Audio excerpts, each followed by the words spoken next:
Kia ora tātou, kua roha nui West tēnei. I'm here from Centre for Social Impact, and I am joined by the lovely Sacha Harwood today. Morena, Sacha. Morena. I will give you a little introduction, as you deserve. So, Sacha Harwood is the Prevention and Partnership Lead for Hikitia for Our Future in the Bay of Plenty. She leads a team working alongside communities to co-design meaningful, equitable and sustainable prevention initiatives. Sacha's mahi centres tamariki, rangatahi and whānau, with a focus on building connected systems where everyone can play a role in preventing harm and strengthening well-being.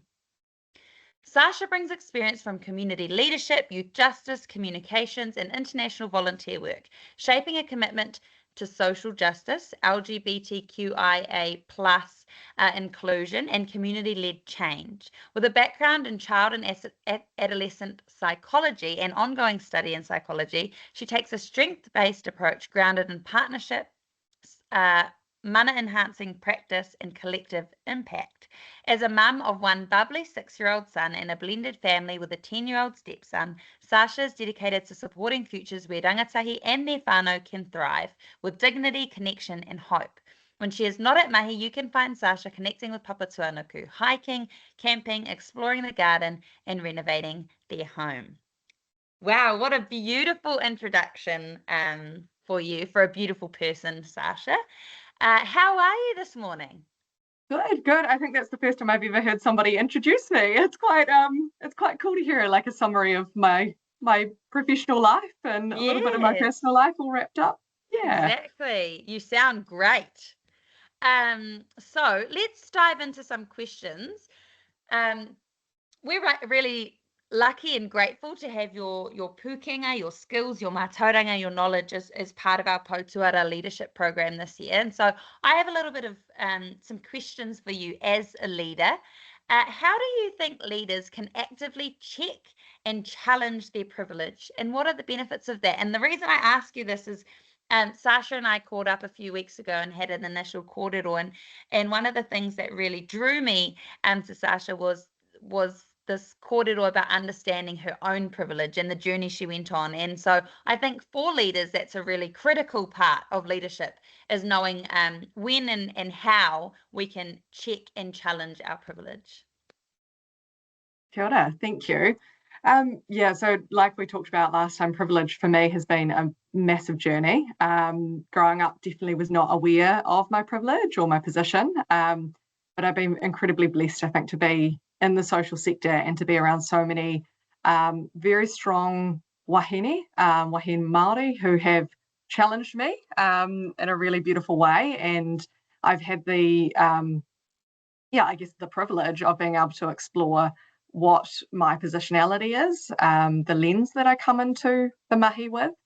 And so for me as a leader, I feel like being able to actually challenge my perspective on life, why I might think or see things from a particular perspective, has helped me bring out and enhance the people who are in my team. It's helped me to kind of take a step back and go, is the way that I'm looking at this necessarily the right way? I think as leaders, we often want to be right or feel like we need to know all the answers. And when you can stop and actually check the bias or the perspective that you're coming from, it really helps bring out totally different ways of doing things or understanding the world. And I think I've seen some incredible solutions to problems within my team when I've been able to step back and go, actually, I'm looking at this from a really Pakeha lens. And maybe that's not the way that we could do this. And even though it feels uncomfortable or it might feel a little bit scary to step into something that's unknown or that you're not the expert in or that you're not, you don't hold all the knowledge in that space, it's an incredible opportunity to step back and just walk alongside your team members as they, bring out more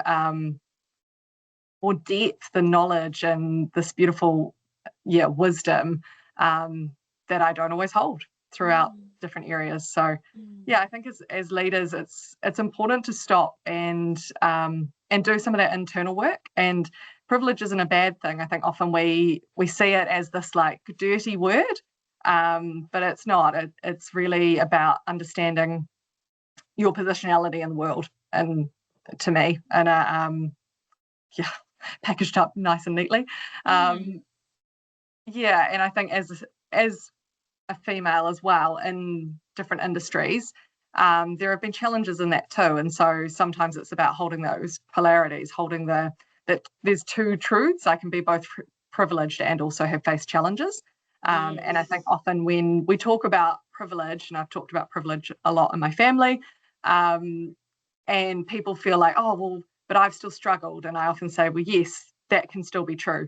And you can still have privilege. So I think as a leader, being able to just reflect on that and sit with that and not feel attacked by it. It's not something to be, to get defensive over. Privilege is something just to acknowledge and to understand and to reflect on. And it's very much an internal journey.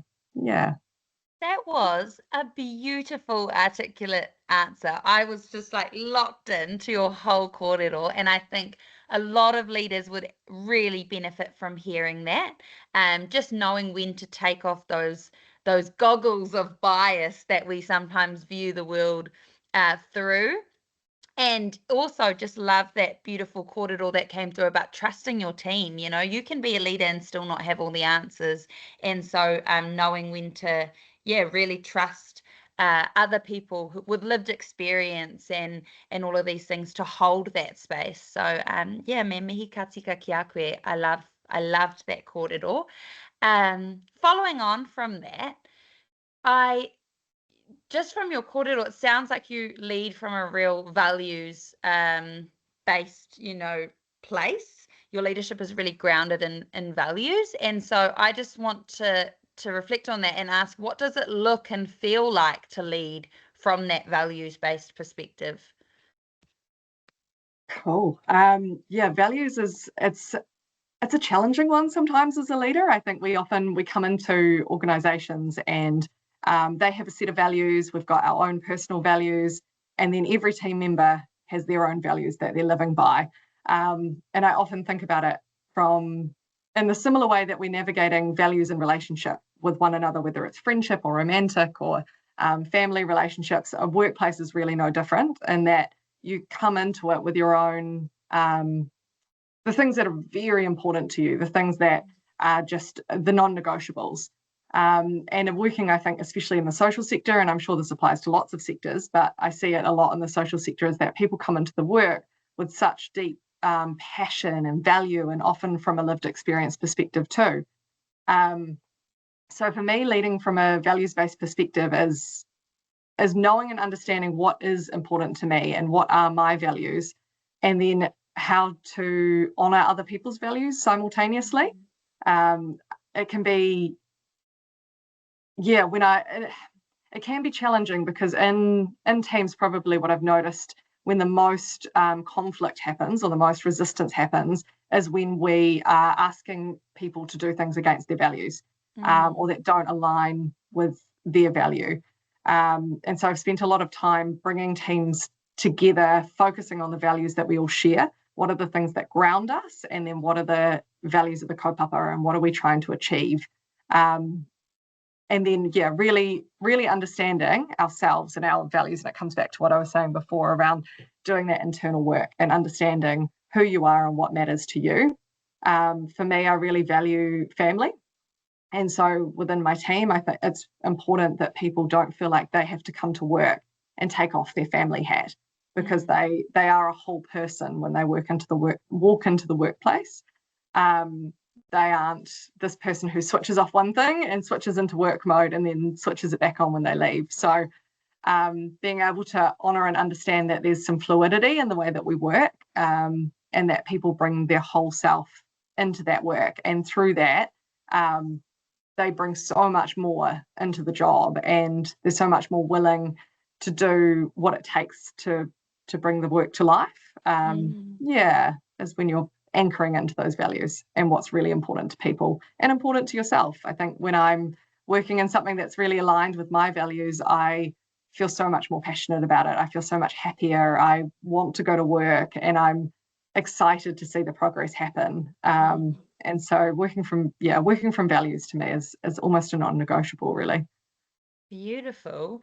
That segues really nicely to my final partai. You talked about not taking off that whānau hat when you walk into work and bringing your full self.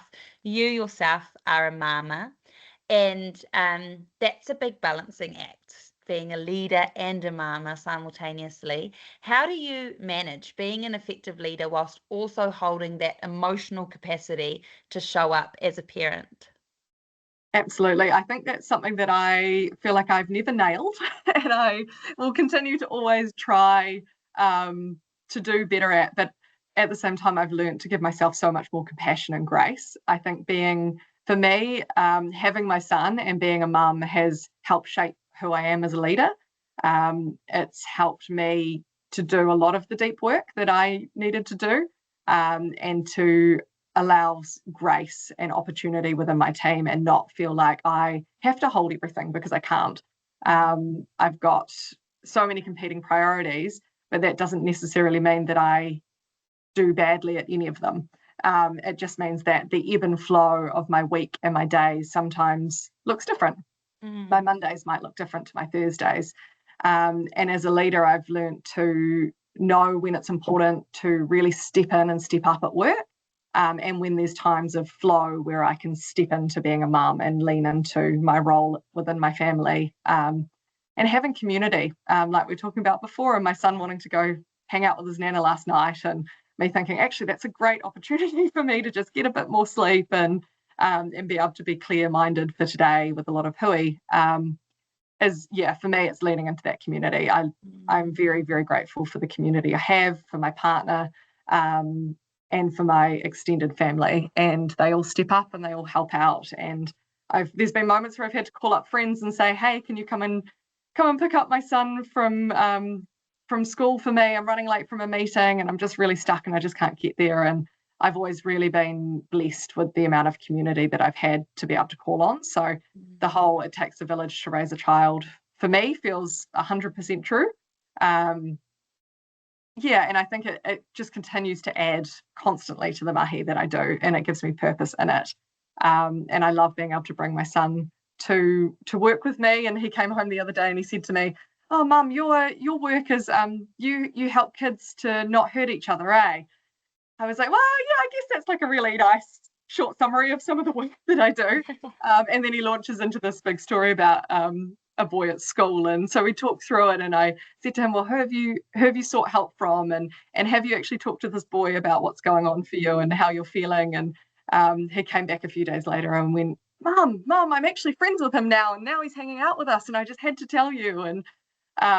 And so for me, it grounds me massively, having him there in the background. And in terms of the team, I love being able to see the team, all of their kids, and sometimes they come into work, and again, they bring in this huge richness and different worldview and different perspective to us as adults. Sometimes we can lose our play, or we can get a bit stale in things.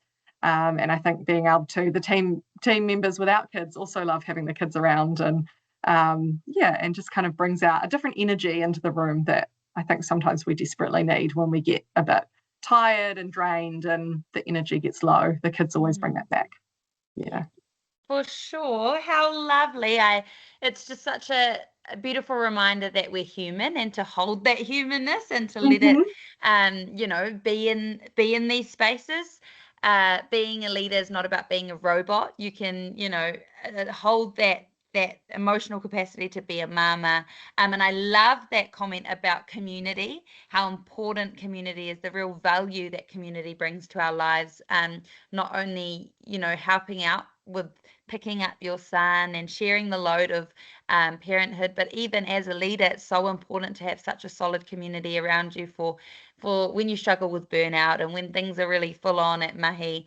Having just a network of people that you can rely on to fill your cup. So really appreciate this rich kōrero today. Thank you so much for your time.